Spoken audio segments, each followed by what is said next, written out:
Pessoal, tudo bem? Eu sou o Eliseu aqui do Trilha da Aprovação e eu quero mostrar para você um pouco da nossa mentoria. Vem comigo!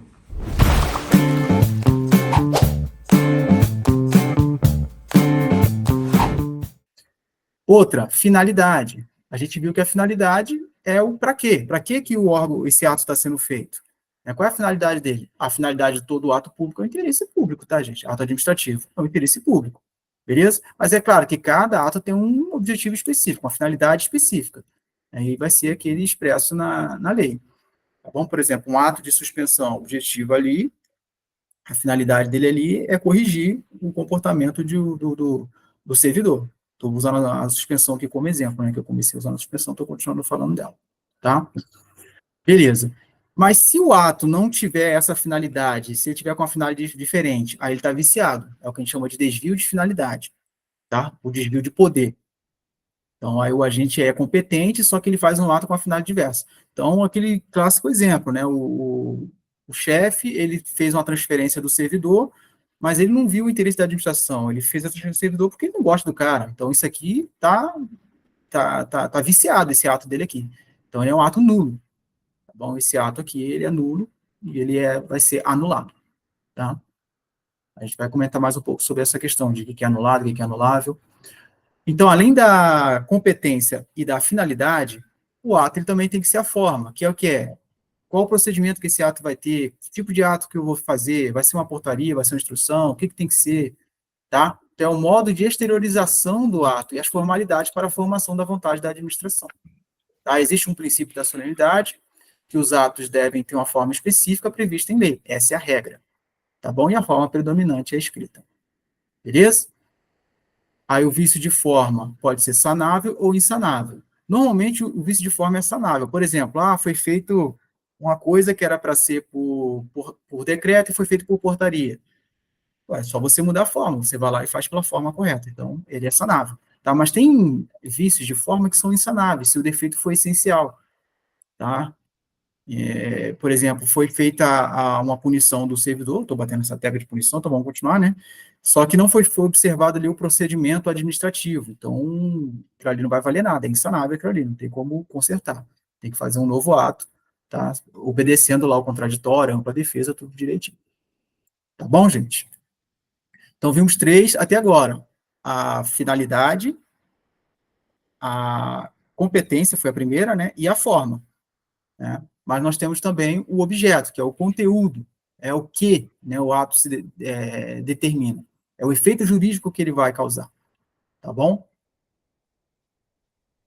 Beleza. Uma característica legal do objeto é que ele tem que ser lícito, possível, certo e moral. Tá? Então tem que ser alguma coisa lícito, ou seja, tem que estar na lei. Né? Tem que ser possível. Por exemplo, eu vou conceder uma licença para um servidor que já morreu. Não é possível isso aí. Então é um ato inexistente. Né? Então, o objeto tem que ter essas características aí. E, por último, nós temos o motivo. Né? É uma situação de fato e de direito. Essas definições são importantes, gente, porque as questões pegam muito essas definições. Motivo, situação de fato e de direito. Né? Fato, o que está acontecendo na realidade? E o direito, está previsto onde? Então, todo ato, eu vou dar uma licença para um servidor. Né? Então, eu preciso fundamentar esse ato. A licença está prevista na lei, na instrução normativa, está previsto isso aqui, provavelmente na lei, né? Lá no regimento. Então, eu vou fundamentar o meu ato. Todo ato, ele é motivado, normalmente, tá? Tem atos que não precisam, né? Tá. E o motivo, olha aqui, ele pode ser vinculado ou ele pode ser discricionário. Gente, alguém poderia só me explicar aqui antes? Vou botar só uma participação aqui, senão vai ficar um negócio monótono pra caramba. Alguém poderia explicar só a diferença de vinculado para discricionário? Só para a gente poder agir um pouquinho aí, ver se vocês estão aí. Tem alguém aí? Estou sozinho? Todo mundo fechou a câmera. Hoje tá devagar o negócio. Cristina tá aí, né? Beleza? Alguém saberia arriscar?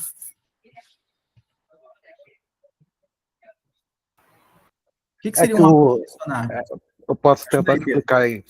É que o ato vinculado ele está previsto na lei, né? Ele vincula o ato à lei e ele inclusive pode ser feito por ato judicial também, porque como ele é vinculado, o judiciário pode obrigar a fazer. O discricionário não, o discricionário é administrativo. Então, o judiciário não pode interferir nesse ato, porque é de responsabilidade do administrativo. Eu entendo por aí também, mais ou menos assim. Beleza, beleza. Então, vinculado é aquilo que está previsto na lei. E o Isso, diccionário aí tem um vincula. critério do administrador. Isso. Beleza. De acordo com a Vinculação do. conveniência e oportunidade, né? Exatamente, exatamente. O discricionário, o critério do administrador, ele vai ver a conveniência e a oportunidade. Por exemplo, o administrador ele quer fazer uma licitação, né? Então, ele vai olhar a conveniência e a oportunidade. Olha, estou precisando de tal material e, poxa, é conveniente que eu faça. Então, é um ato discricionário dele se vai fazer ou não. Mas a partir do momento que ele faz a licitação, ele tem que seguir lá todo o procedimento da lei. É vinculado lá, tudo na lei. Ele não pode. Então, a lei ela vai dar algumas margens para que o administrador, né, possa agir ali na conveniência e oportunidade. Aí é discricionariedade. Tá? Mas aquilo que a lei fixar, ele não vai poder fugir. Aí é vinculado. Um grande exemplo de um ato vinculado é uma licença. Tá? Um grande exemplo de prova é isso. Quando fala licença, não, nem todo tipo de licença, tá, gente? Mas a licença, no sentido amplo, quando você dá licença, se a pessoa, se o beneficiário dessa licença, ele cumpriu todos os requisitos, você tem que dar licença para ele, porque é vinculado, tá? Então, vinculado é isso. Só uma correção, Pedro, é importante isso aqui, por isso que é bom vou deixar vocês falarem, para eu poder pegar só uns detalhes. Na verdade, o controle judiciário, ele pode ser tanto de ato vinculado como discricionário, tá?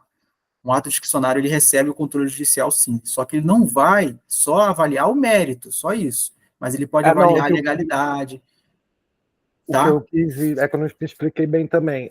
Mas eu entendi o que você Mas quis dizer. o que eu quis dizer, tipo, no caso de uma omissão, o controle judiciário ele pode determinar que seja cumprido o ato administrativo. No discricionário, ele só iria determinar que Sei. o administrativo desse uma posição, mas Daria não. um prazo, né? Olha, né, para É, movimentar o administrativo. no, Entendi, no entendi. caso, por No exemplo, de caso de uma omissão. omissão, o vinculado Entendi. por ato do judiciário, ele já consegue já o cumprimento, né? Porque já estava previsto na lei que é para ser feito, né? Exatamente. O discricionário não, ele depende Show, de show, um. show. Maravilha, Foi isso obrigado, que eu quis obrigado. dizer. Tá, e o que seria a teoria dos motivos determinantes, então? Vamos lá, gente. Alguém conhece a teoria dos motivos determinantes? Eu estou perguntando só as coisinhas que são típicas de prova, viu, gente? Típicas de prova isso aqui. A teoria do motivo determinante tem a ver com o motivo, tanto que está aqui, né? É o seguinte, tem ato que não é obrigado a motivar, tá? Então, ó, se não há obrigatoriedade de motivação em um ato discricionário, mas o gestor a fizer, ele se vincula ao que for alegado. Como assim? É o seguinte, tem ato que ele não precisa motivar. Por exemplo, o grande exemplo disso aqui é o seguinte, a exoneração de alguém em cargo em comissão, tá? A exoneração da pessoa que está em cargo em comissão, eu não preciso explicar por que eu estou exonerando. Exonerar porque eu quero. Assim como eu posso admitir, exonerar, eu não preciso justificar, não preciso motivar. Tá? Então, é um exemplo de um ato que não precisa de motivação. Agora, se eu motivar, seja lá qual for o ato, mesmo que ele não precise, mas se eu motivar, agora eu fico vinculado a essa motivação. Entendeu? Então, se eu exonerar lá alguém em cargo de comissão e dispensar, né? E falar que isso é porque eu estou com um problema de orçamento, com falta de pessoal, mas na sequência eu vou e admito outro, ele pode pedir para anular isso aí. Ele pode, inclusive, entrar na justiça, tá? Mesmo sendo um ato discricionário, né? Mas ele pode entrar na justiça porque, opa, peraí, ele fugiu da sua motivação. Há um vício aqui, há uma ilegalidade aqui, entendeu? Então, essa é a teoria do motivo determinante. Se você motivou um ato, ainda que ele não precisasse, você fica vinculado àquela motivação. Tudo bem, pessoal? Beleza? Aí nós temos aí a parte dos vícios, tá? Então, a gente viu que do conflito móvel nós temos competência, nós temos forma, finalidade, objeto, né? E o motivo, beleza? Se eu pecar em algum deles, a gente vai ter algum vício. Porque esses são o quê? São os elementos, são os requisitos de um ato. O ato ele tem que ter essas 5 coisas. Se nós tivermos problema em algum deles, o que vai acontecer com esse ato? A gente vai estragar esse ato, ele não serve. É um vício. Tá? Então ele vai ficar ilegal.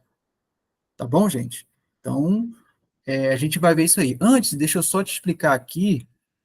Cadê? Ah, não, tá, eu já falei tudo que eu queria, tudo bem. Então, primeiro, vício de competência.